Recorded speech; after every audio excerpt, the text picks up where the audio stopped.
The white society has always created unethical laws deliberately targeting black people.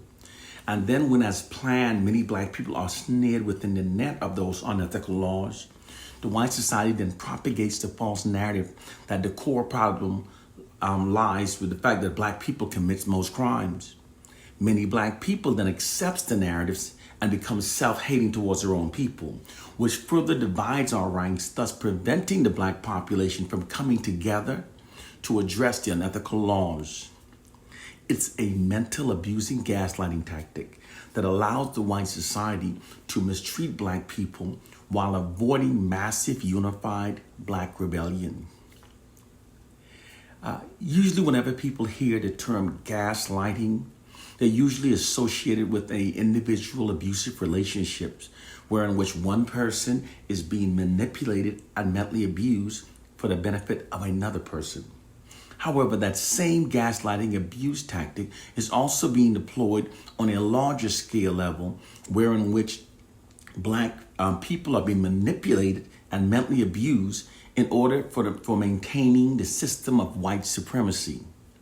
Within this scenario, this gaslighting scenario, it is an insidious form of psychological abuse wherein which information is always twisted, spun, and is selectively omitted to always favor the white society at the expense of the black population. This practice is continued until black protesters began to doubt the legitimacy of their own positions and stopped protesting. Many began to doubt their reasons for protesting, thinking that if their cause isn't recognized by the dominant society, then perhaps it lacks merit. Most black people are clueless of this gaslighting warfare tactic. Therefore, those of us that knows of it must teach it. African proverb. Nowadays, whenever black people attempts to protest any mistreatment that we endure within the white society, the white establishment will never legitimize our grievances being expressed. They will instead always respond by presenting counter narratives that undermines and distracts attention away from the black protests.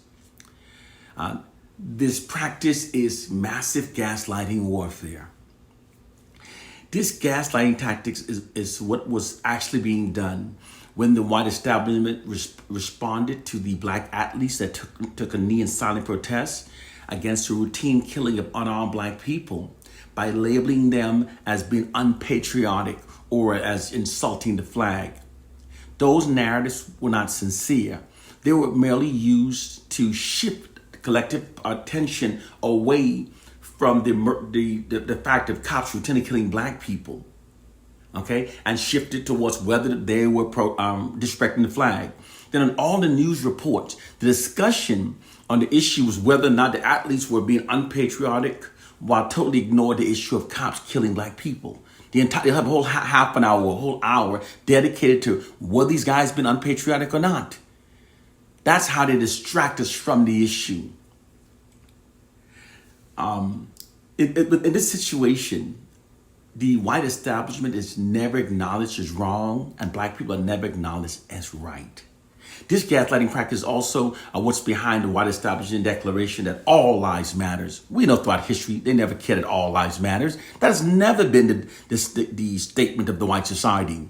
That's also a gaslighting tactic that's being used to diffuse the moral statement of Black Lives Matters while diverting attention away from the issue being protested of cops routinely killing black people.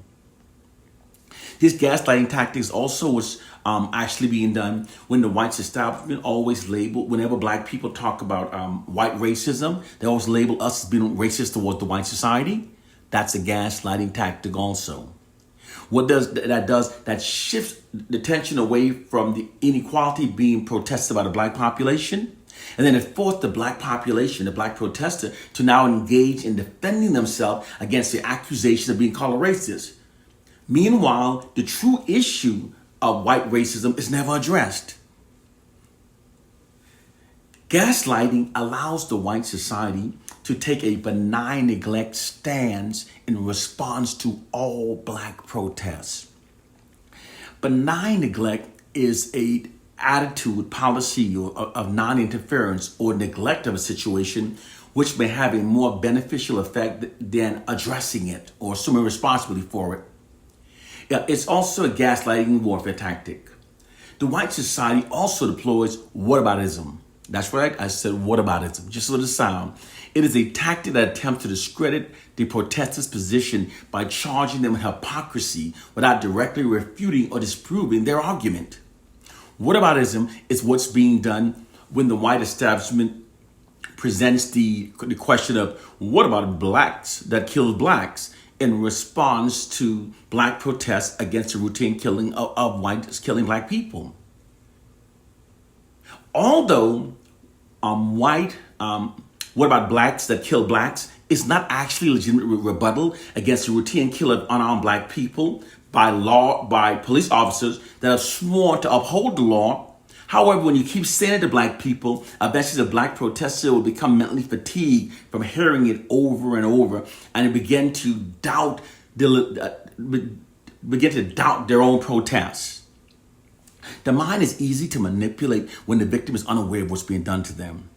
Within this gaslighting psychological warfare system, the white oppressors never acknowledge any of the grievances expressed by the oppressed. The white establishment is never acknowledged as being morally wrong, and the black oppressed are never acknowledged as being morally correct. This practice is continued until the black protesters begin to doubt their own positions. Many begin to doubt their reasons for protesting, thinking that if the cause isn't being recognized, then maybe it truly lacks merit. Now, normally, when the cries of the oppressed are ignored, this results in massive rebellion by the oppressed. But when the oppressed are being gaslit, when the gaslighting creates confusion rather than unified rebellion. The minds of targeted populations are quite easy to manipulate if they're unaware of what's being done to them. Once the minds have been confused, manipulation becomes simple. The mind will even ignore common sense, and rationality falls away, even overlooking hypocrisy and deception. The narcissistic white society actually perceives the upliftment of black people as being the erosion of their white dominance over black people. Therefore, this gaslighting tactic allowed the white society to deflect from engaging in issues that would truly provide true equality and upliftment for black people. It causes black protesters to give up their protest, having gained no grounds on the matter. It's how the white society protects its position of dominance over black people. Black people, we really need to elevate our minds above a biblical fairy tale and a silly slave syndrome myth. And we must learn of the tactic, the social science tactic that the white society employs against us. They're gaslighting us. Brothers and sisters, it's really time to wake up. It's time to wake up to our reality. You know, while the white man been studying how to control the minds of targeted populations through their monopoly over information, we've been sitting there reading our Bibles, thinking it's going to protect us. And the white society used their gained knowledge to mentally enslave millions of us. And when those of us who are awake try to teach the black masses, the brainwashed black masses tells us to shut up and just keep reading our Bible. This is total bullshit situation. We must wake up.